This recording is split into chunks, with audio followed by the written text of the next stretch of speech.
जय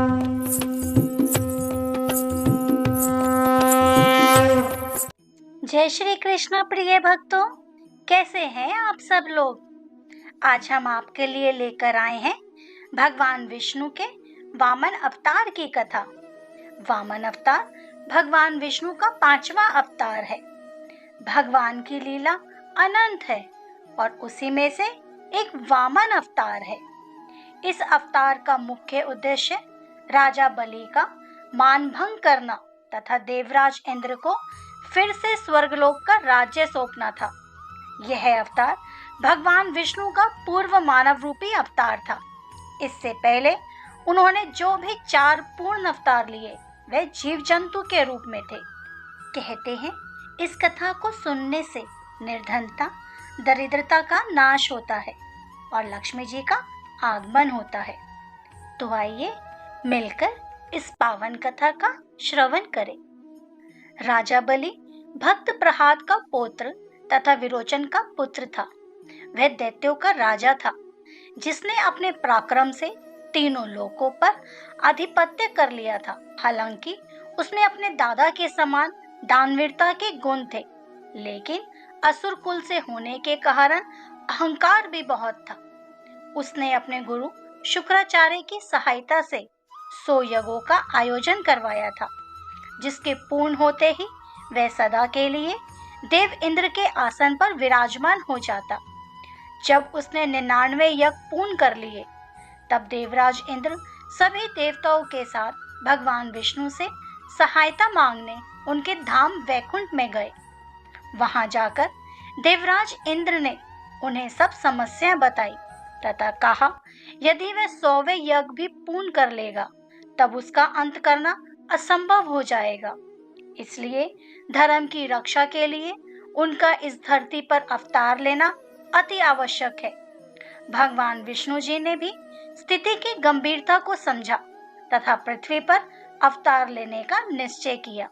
जब राजा बलि अपने गुरु शुक्राचार्य के साथ 100वें यज्ञ का आयोजन करने ही जा रहा था कि वहां भगवान विष्णु एक छोटे कद वाले ब्राह्मण के अवतार में आए तथा दान मांगने की इच्छा प्रकट की। चूंकि राजा बलि अपनी दानवीरता के लिए प्रसिद्ध थे, इसलिए उन्होंने यज्ञ शुरू करने से पहले उस बटुक ब्राह्मण को दान करने का निश्चय किया। इसी प्रयोजन से वे अपने आश्रम के द्वार पर आए तथा उस बटुक ब्राह्मण से भेंट करी। भगवान विष्णु के वामन अवतार ने उनसे कुछ मांगने से पहले संकल्प लेने को कहा कि वे जो भी मांगेंगे वे राजा बलि को देना ही होगा।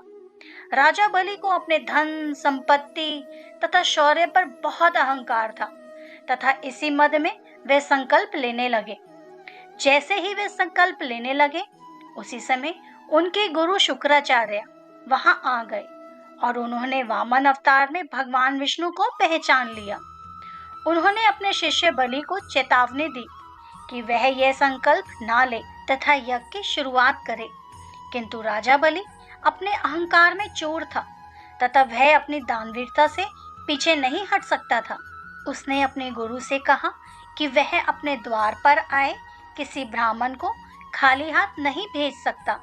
इसी के साथ यदि स्वयं तीनों लोकों के स्वामी भगवान विष्णु उसके द्वार पर एक याचक के रूप में आए हैं, तो वह कैसे उन्हें मना कर सकता है। यह कहकर राजा बलि ने संकल्प ले लिया। राजा बलि के संकल्प लेने के पश्चात उसने उस बटुक ब्राह्मण से अपने लिए कुछ मांगने को कहा। वामन अवतार ने अपने लिए 3 पग धरती मांगी, जिसे राजा बलि ने स्वीकार कर लिया। राजा बलि के स्वीकार करते ही भगवान विष्णु के वामन अवतार ने अपना रूप अत्यधिक विशाल कर लिया तथा संपूर्ण ब्रह्मांड में फैल गए। वामन भगवान ने अपने एक पैर से संपूर्ण पृथ्वी को नाप दिया तथा दूसरे पैर से स्वर्गलोक को।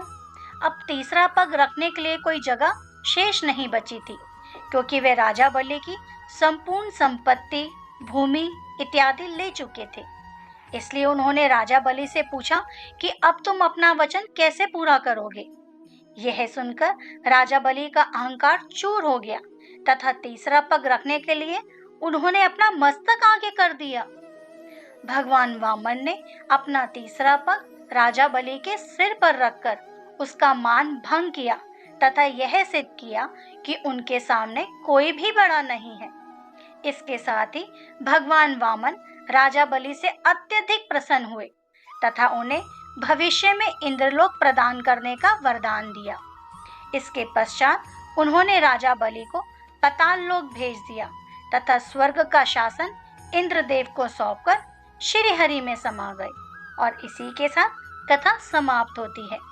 तो मेरे साथ हाथ जोड़कर आप सब भी कहिएगा, भगवान विष्णु की जय हो, तीनों लोकों के स्वामी की जय हो।